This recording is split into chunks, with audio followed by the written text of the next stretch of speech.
Hello, hello. Welcome back, guys. I'm Cryptodamus here. Welcome back to the Cryptodamus Astrology channel.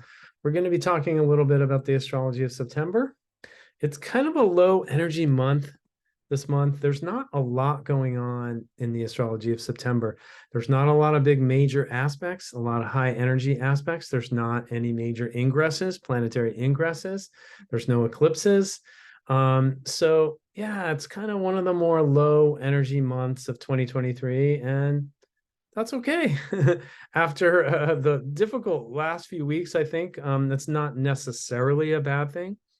I certainly don't really see any astrological catalyst right now driving the markets into any kind of a strong rebound here, especially for Bitcoin. The situation looks a little bit worse. Maybe stocks could outperform somewhat in September, but Bitcoin, I think, is going to be pretty stuck flat or even maybe having a slow bleed out or another leg down. But in general, maybe September would be a bit of a respite, shall we say. Let me just get some software lined up here. Um, so yeah, there's just not that much going on, but well, let's take a look at some of the things we got going on. I mean, today had a nice kind of easygoing sun trine to Jupiter, and the markets did close the week with an up day, even though the week itself was pretty red. The next major kind of cluster of events astrologically is going to be in about a week from now, which is today is Friday the 8th. We do have a cluster of events around the new moon, which is on September 14th, and this is going to be an interesting new moon. And then September 15th, we've got Mercury direct, and also the sun is going to be trine Uranus on the 15th. So let's go ahead and take a look at some of those aspects. As I said today, we have the sun. Well, the sun was at 15 Virgo and it was in a nice trine to Jupiter at 15 Taurus. That's an easygoing trine. So let's skip ahead about a week here, and actually let's go to the 14th, and let's take a look at this new moon actually right here at 21 Virgo. It's going to be at 21. I think it actually lands at 29:59 Virgo.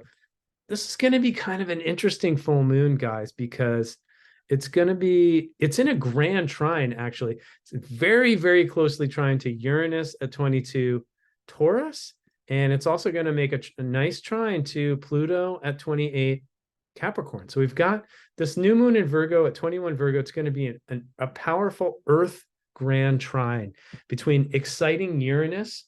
Now, I like this trine to Uranus. I think this could bring exciting twists and turns of fate and fortune. I like trines to Uranus. They bring surprises, but they bring good surprises, typically speaking. They can be a little bit chaotic. They can bring personal breakthroughs. They can bring creative insights, flashes of genius.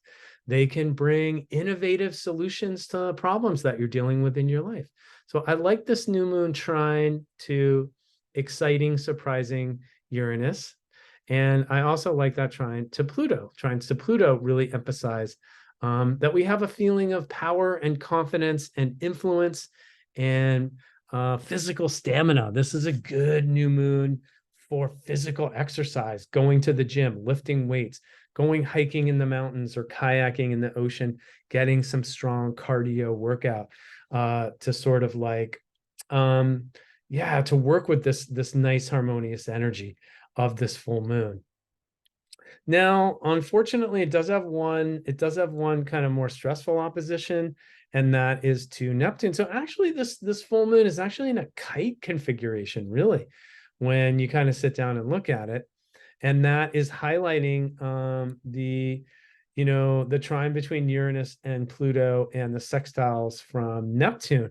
Well, this alignment is going to continue to unfold over the next couple of years, actually, where they all will line up. That at certain points over the next couple of years, they will line up in exact configuration to one another. But we'll talk about that at a later time.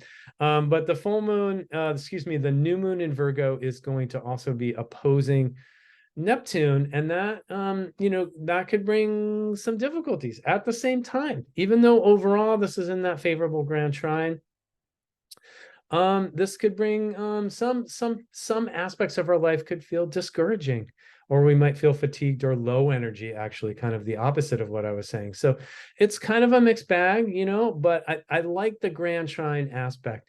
And in fact, the kite configurations can be very dynamic for personal breakthrough. So I don't think it's bad.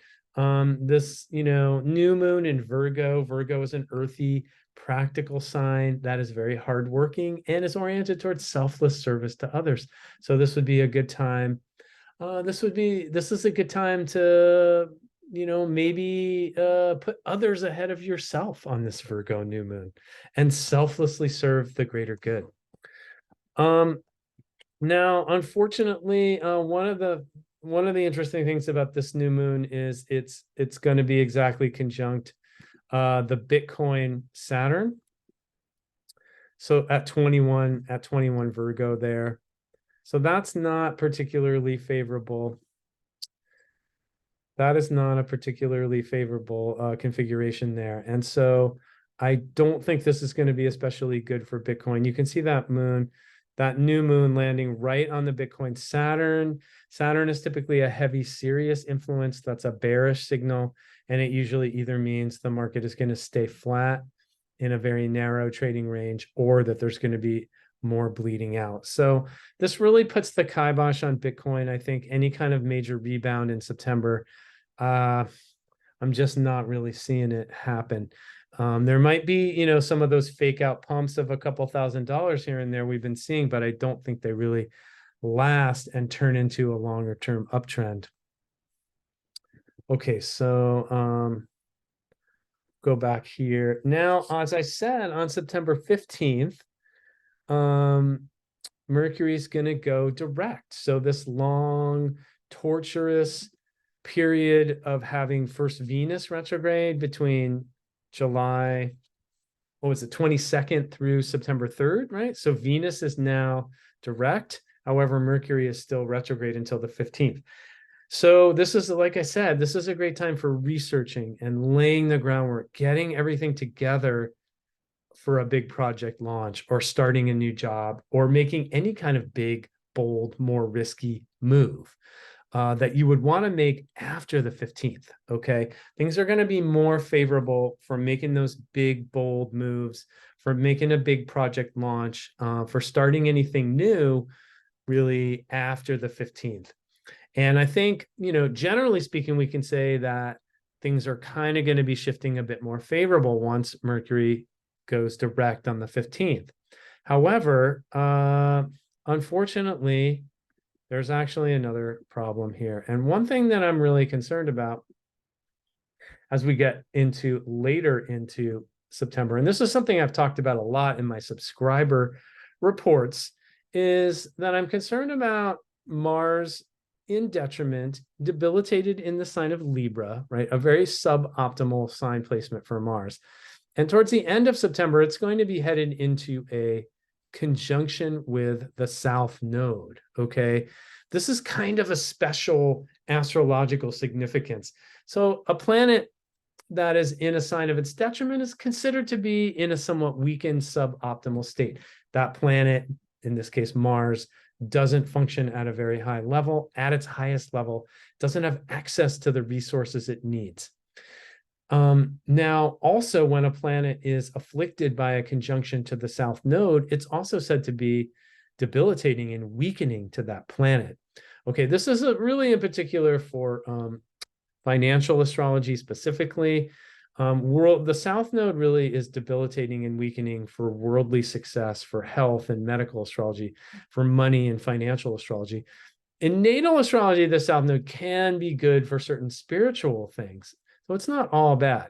However, in this case, when a planet is both in the sign of its detriment, in this case, Mars in Libra, and also conjunct the South Node, that is a somewhat rather rare configuration.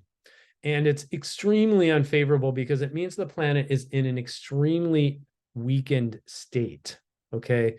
So I'm pretty concerned about this. This is very unfavorable for certain things. Certainly, I would say this would be unfavorable for surgery elections during this period of late September and early October. But for the markets, I'm very concerned about it as well. We did some research on this aspect, guys, and I'm going to share with you just a little bit of that research from my September subscriber report. And here we go. The last time that Mars was in Libra conjunct the South Node was actually, we had to go all the way back to 1987. Well, interestingly enough, right at that conjunction, you saw one of the worst market crashes of the 20th century of October 1987. It was called the Black Monday crash, and it led to about a 10-week, 32% decline in the S&P 500. So I'm not necessarily saying that's going to happen again exactly like that, but I think what's really concerning is the upcoming government shutdown issue, okay? And I don't think people are really paying enough attention to this. So I'm going to put it on the radar here. The clock is ticking. This is according to CNBC, to avert a government shutdown and also to fund the U.S. disaster response. So basically what's happening here is the House Republicans are trying to force spending cuts on the Democrat to rein in the budget, which, you know, may actually be a positive thing, but the way they're doing it is potentially to not pass any short-term funding to keep the government open, thus forcing another U.S. dysfunctional political crisis. This could lead to a very serious situation where we get another credit rating downgrade for the United States. Okay. And that's definitely going to be a big negative for markets. So this whole configuration of Mars and Libra on the South Node, this government shutdown issue, Mars is going to hit, let me go to, yeah. So Mars is going to hit that South Node right around, I think it's going to be September 3rd, October, 3rd, 4th, 5th. That's the exact date, but this could take a couple weeks to actually play out. I'm not going to get too much into October. There's also the USA Pluto return. There's also going to be eclipses. Okay. So October has got a lot of problems, but going back to September, this might be the calm before the storm. But anyway, what my main point was that Mercury retrograde on the 15th ordinarily,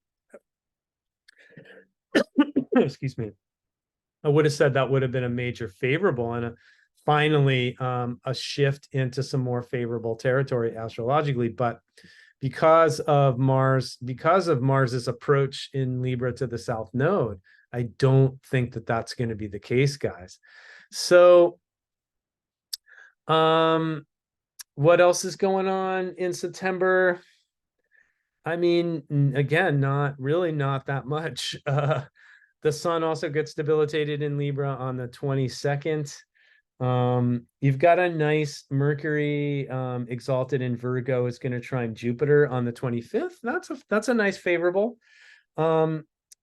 And then that kind of brings us into the 29th, 30th, where there's quite a bit of activity here. The full moon is going to be on September 29th. And that's going to be at 6 Aries, I believe. No, that's not right. Let me go back to the 29th, and we want to go to September 29th. And we're going to have a full moon in Aries that day, and it's going to be at 6 Aries. Let's get that moon into the position there so we can look at that. This full moon at 6 degrees Aries, it's not making any aspects.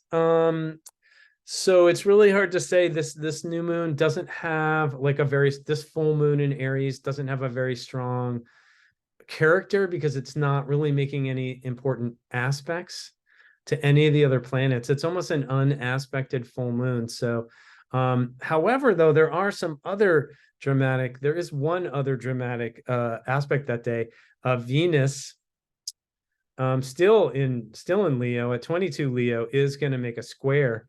The third and final square to Uranus, and that can bring some unexpected shocks. Okay, squares to Uranus bring out that more chaotic surprises, especially in love, romance, relationships, marriages, sex. We can see some very surprising developments in our personal lives regarding relationships. And also for the financial markets, I think this is going to be challenging, and Mars is getting very close to the south node there. So this is, 1 or 2 days before that government shutdown deadline. So that's that's something also to keep on the radar here. Now, before I go, guys, I want to just tell you about my upcoming course that's coming up. It's called Introduction to Financial Astrology. It's going to be a live stream course of 6 weeks that begins Saturday, September 30th, and it's going to go for 6 weeks.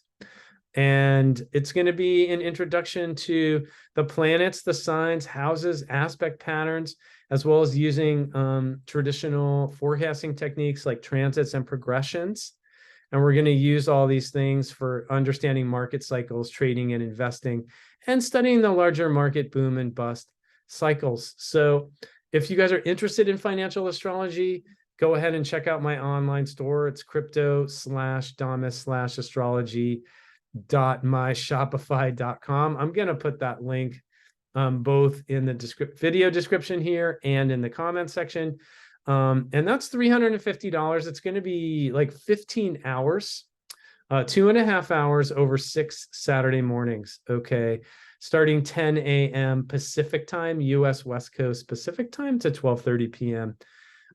And we're going to cover a lot of territory and show you how to read astrology charts and how to use that information to understand market trends and Bitcoin and cryptocurrency astrology as well.